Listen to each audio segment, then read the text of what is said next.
अब हम देखते हैं पॉल विडाल डी ब्लास ने क्या कहा है मानव भूगोल की परिभाषा के संदर्भ में। ये ये पृथ्वी और मानव संबंधों का एक नया विचार प्रस्तुत करते हैं। क्या प्रस्तुत करते हैं? एक नया विचार प्रस्तुत करते हैं।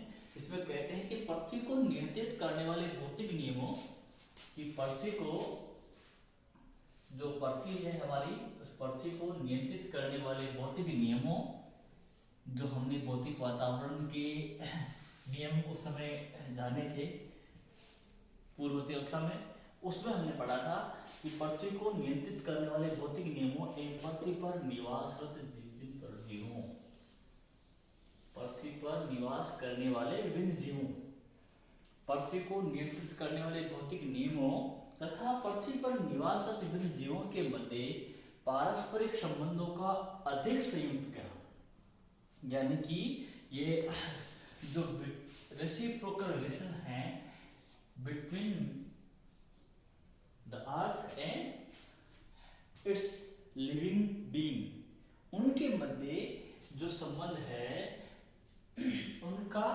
उन संबंधों का अधिक संयुक्त ज्ञान,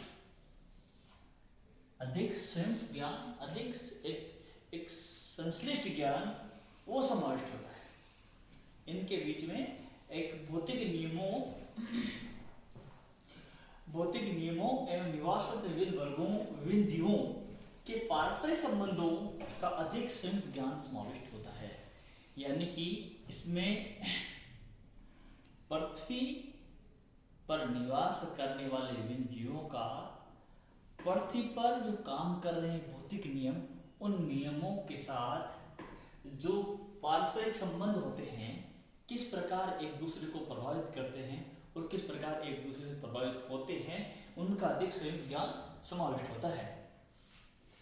अब हम यही बात आगे दूसरे फ्रांसीसी भूगोलवेत्ता जीन ब्रून्स की पुस्तक जिसको कहते हैं ह्यूमन ज्योग्राफी, जिन्होंने नाम लिखी है, उसमें क्या कहते हैं, वे समस्त दृश्य जिसमें मानवीय क्रियाएं काम करती है, वे समस्त प्रकार के दृश्य जिनमें मानवीय क्रियाएं, वे समस्त दृश्य जिनमें मानवीय ह्यूमन एक्टिविटीज फंक्शन करती है, पृथ्वी तल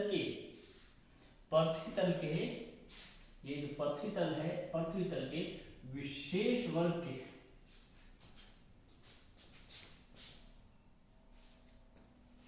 वे समस्त दृश्य जिनमें मानवीय क्रियाएं काम करती है, हमारी पृथ्वी तल के विशेष वर्ग के दृश्य होते हैं। वो एक स्पेसिफिक जिससे क्लास है उसके दृश्य होते हैं, और इस प्रकार के भौगोलिक दृश्यों का अध्ययन ही मानव भूगोल कहलाता है। अर्थात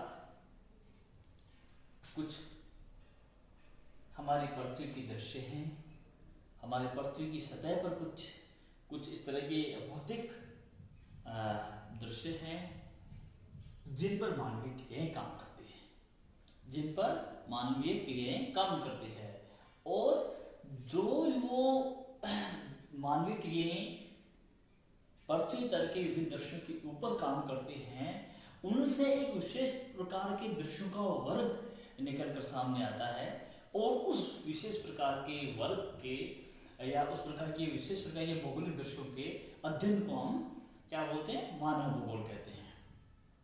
अर्थात पृथ्वी यहाँ पर है, यानी समस्त दृश्य हमारी पृथ्वी के दृश्य जहाँ पर मानवीय क्रियाएं काम करती है, हमारी पृथ्वी तल के विशेष वर्ग के दृश्य होते हैं।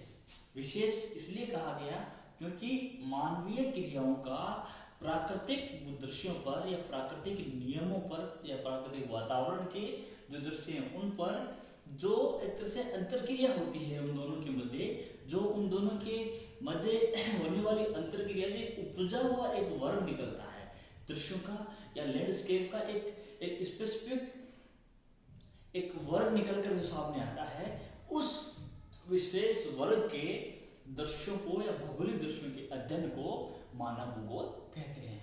ये जीन ब्रून्स साहब कहते हैं अपनी पुस्तक ह्यूमन ज्योग्राफी में, जो इन्होंने लिखी। विडाल डी ब्लास वो लिखते हैं प्रिंसिपल ऑफ ह्यूमन ज्योग्राफी, जो इनकी किताब है प्रिंसिपल ऑफ ह्यूमन ज्योग्राफी, उसमें वो अपनी बात कहते हैं। इन दोनों भूगोल बाद अब हम एक और भूगोलता की बात करते हैं।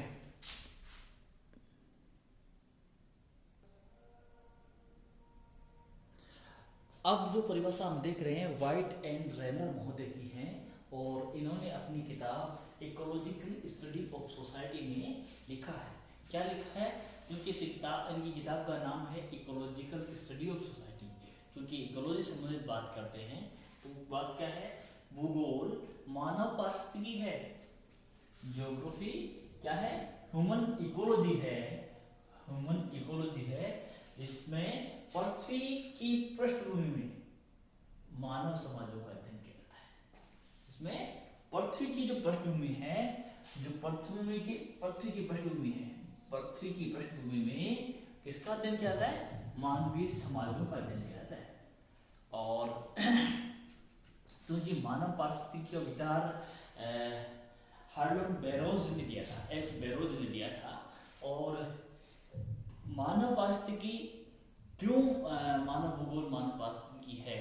इसका है कि मानव अपने भौतिक वातावरण के साथ, जिस प्रकार पारिस्थितिकी में विभिन्न जीव अपने भौतिक वातावरण के साथ संसर्ग और अंतर क्रिया करते हुए एक निश्चित तरीके से निश्चित नियमों के तहत अपना जीवन यापन करते हैं, अपना भरण पोषण करते हैं। उसी प्रकार मानव अपने वातावरण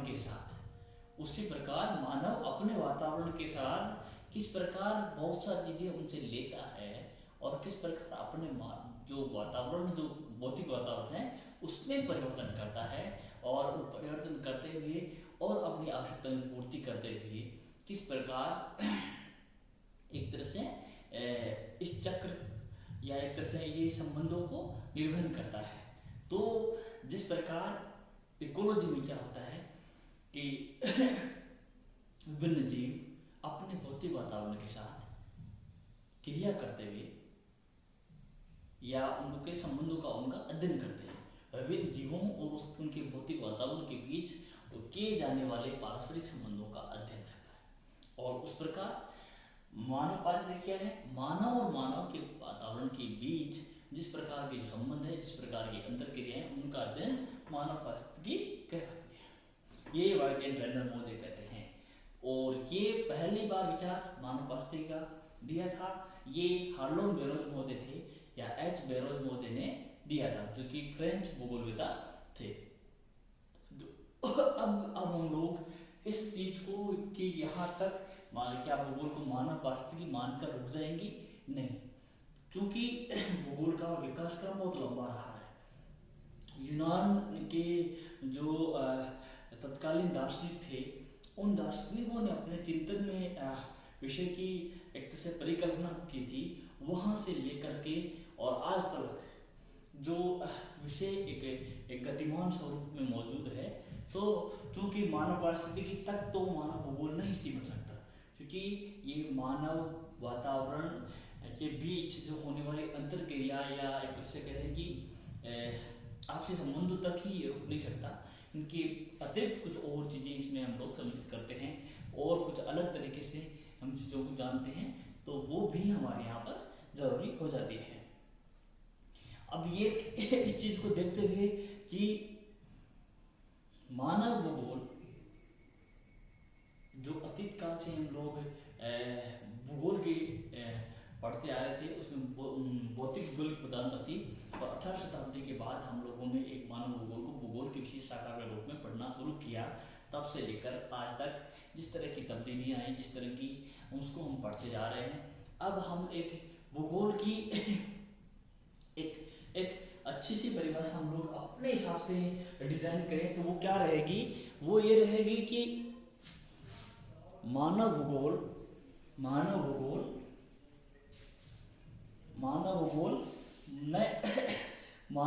को अगर हम इसको एक अच्छी परिभाषा के रूप में देखें तो मानव भूगोल पृथ्वी को नियंत्रित करने वाले या पृथ्वी पर जो भौतिक दृश्य हैं उनको नियंत्रित और नियमित करने वाले नियमों, पृथ्वी के जो भौतिक दृश्य हैं या भौतिक नियम हैं उनको, तथा पृथ्वी पर निवासरत जीवों तथा पृथ्वी पर जो निवासरत जीवों उसमें मानव भी शामिल है के बीच संघर्ष समायोजन के बीच मानव भूगोल पृथ्वी के भूदृश्यों एवं भौतिक नियमों तथा उस पर निवासरत विभिन्न जीवों जिनमें मानव भी शामिल है के संघर्ष समायोजन विकास और अवरोध पर मानव विजय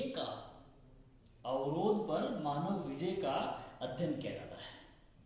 अब यहाँ पर अध्ययन के अतिरिक्त मानव विजय की स्थिरीकरण, मानव विजय जो मानव ने हासिल किए इस विभिन्न कालखंडों के दौरान, उस मानव विजय के स्थिरीकरण तथा उसके विपरीत प्रभावों का अध्ययन भी उनके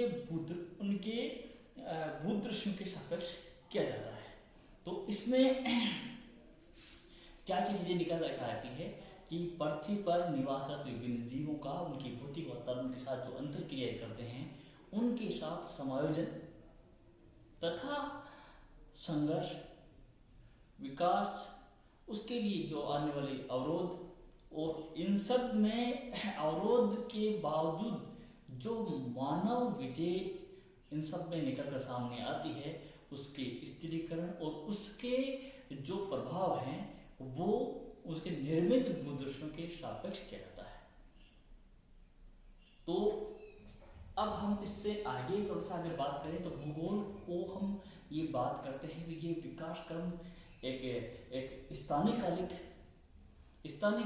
संदर्भ में करते हैं कि विभिन्न कालखंडों में मानव और वातावरण के बीच संबंध क्या रहे। स्थानिक संदर्भ में इस प्रकार करते हैं कि विभिन्न स्थानों पर विभिन्न प्रकार के मानव समुदायों ने किस प्रकार पृथ्वी के विभिन्न भूदृश्यों के साथ अंतर्क्रिया की और अपना जीवन स्तर बनाया, अपना जीवन जीने की एक सलीका विकसित किया। उसके बाद हम लोग कहें कि क्षेत्र वर्णन विज्ञान है, भूगोल को एक क्षेत्र वर्णन विज्ञान के रूप में भी माना जाता है क्योंकि विभिन्न प्रकार की जो तत्व हैं उनका पृथ्वी के विभिन्न भागों में किस प्रकार की उनकी मौजूदगी है, किस प्रकार वो वहाँ पर मौजूद है, ये सब भी हम लोग इसमें जानते हैं। इस प्रकार भूगोल मानव के निवास के रूप में भी जाना जाता है। क्योंकि ह्यूमन इकोलॉजी की बात कर रहे हैं तो पृथ्वी को किस रूप में जाना जाए, मानव के निवास गृह के रूप में अगर हम इसका अध्ययन करें ये भी है। लेकिन कुछ न कुछ कहीं ना कहीं परिभाषा में कुछ न कुछ त्रुटि रह जाती है। तो इस तरह से समग्र रूप से इसको हम देखा जाए तो पृथ्वी तल पर जो भौतिक दृश्य हैं उन दृश्यों के साथ, पृथ्वी तल के जो भौतिक दृश्य हैं उन दृश्यों के साथ विभिन्न प्रकार के जीवों की, मानव सहित विभिन्न प्रकार के जीवों की अंतरक्रिया और उस अंतरक्रिया के दौरान किस प्रकार के संघर्ष और समायोजन रहे, किस प्रकार का विकास और उसके अवरोध रहे, और अवरोधों पर जो विजय का जो मानवीय विजय है उनके स्थिरीकरण को, मानव विजय का अध्ययन करना तथा उसके मानव विजय का स्थिरीकरण तथा उसके प्रभावों का, प्रतिकूल प्रभावों का अध्ययन, उनके द्वारा निर्मित जो मानव वातावरण संबंधों में जो अंतरक्रिया हुई उनके दौरान संबंध जो भूदृश्य निर्मित हुए उनका अध्ययन मानव भूगोल कहलाता है।